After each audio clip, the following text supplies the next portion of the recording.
Is hormone replacement therapy safe? Everybody's been asking this question, and for years. And unfortunately, the WHO came out many years ago that said all hormones carry the same risk and that it increases women's risk of breast cancer and increased risk of stroke. But really, it really depends on what you're using. In Europe, they use many different forms of estrogen and progestins. In Europe, they use more estradiol and more natural progesterone called prometrium. And basically the data shows that depending on what you use, your risks are different. So in North America, we use more Premarin and Provera. The data showed that when you were using Provera or MPA, that the relative risk of breast cancer was 1.6, so definitely an increase. And your risk was increased if you used it more than 5 years. Also, they were using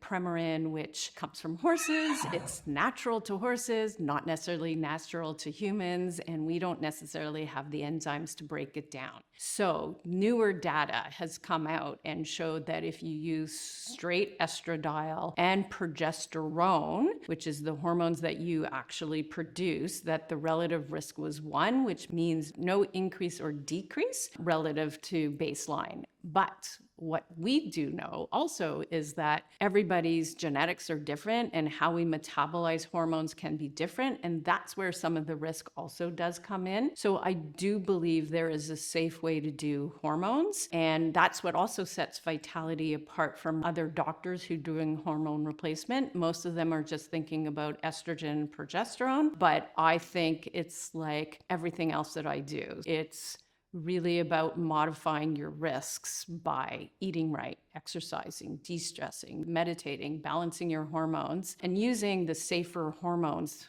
Like, if there's safer hormones around, why would we not use it? Why would we use alternative? That's where I believe that, when we have a full complement of hormones, we have more repair and regeneration. There's more stem cells. Our immune system works better. And I often work on detox pathways to make sure that when we are giving estrogen and we don't detox very well, that we're actually helping use it and then get rid of it.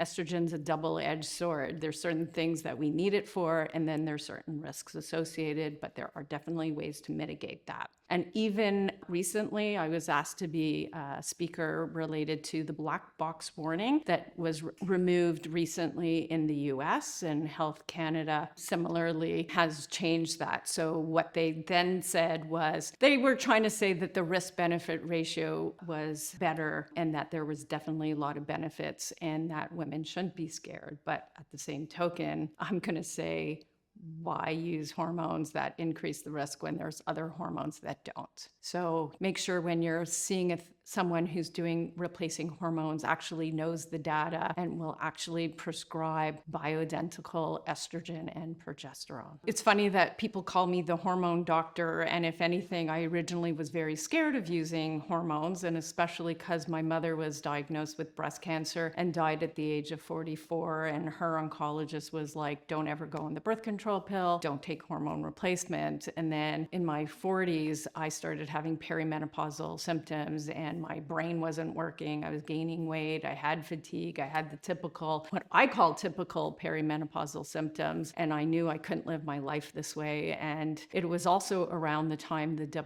WHO study that came out and sort of said all hormones are the same and cause an increased risk of breast cancer. So it was like, that's not what I wanted to do. But, I was very bright. I was a doctor by the age of 24. I would, see one, do one, teach one. And then all of a sudden it was, I had to, what was that? I had to write things down. So that was very frustrating. And so for me, I had to sort of learn more. And during a conference where they were talking about the data from the WHO and in front of like 400 so doctors, I stood up and said, wait a minute, isn't there been studies that showing the PEPI trial and other ones that showing natural progesterone or prometrium was very different than Provera and had different risks? Has there been a study to show that they're the same? And they said no. And that was like, that was my aha moment to sort of get me to go on a journey and learn more about the difference in hormones and bioidentical hormones. And that led me to functional medicine. And then I started reading the data. And then I started feeling much more comfortable using first progesterone, because that's the first hormone that sort of goes out of whack. And I started using progesterone, and I started sleeping better, feeling better, less moody, irritable. Weight management was a little bit better. Sleep, I never realized I had a sleep problem until I started progesterone, because then it was like,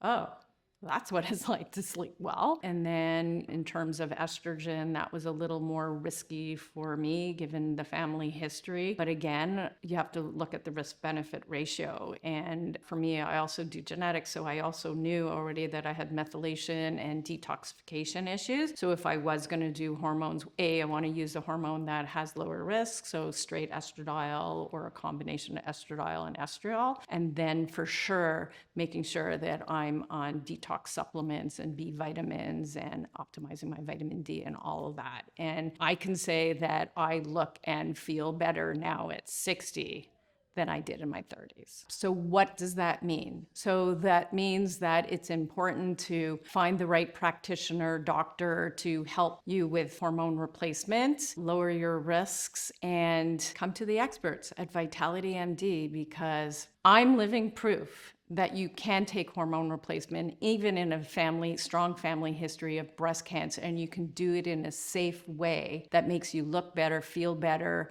live better. So why wouldn't you? So if you have questions about hormone replacement therapy, then comment, DM, and even better, book an appointment. Thanks, everybody.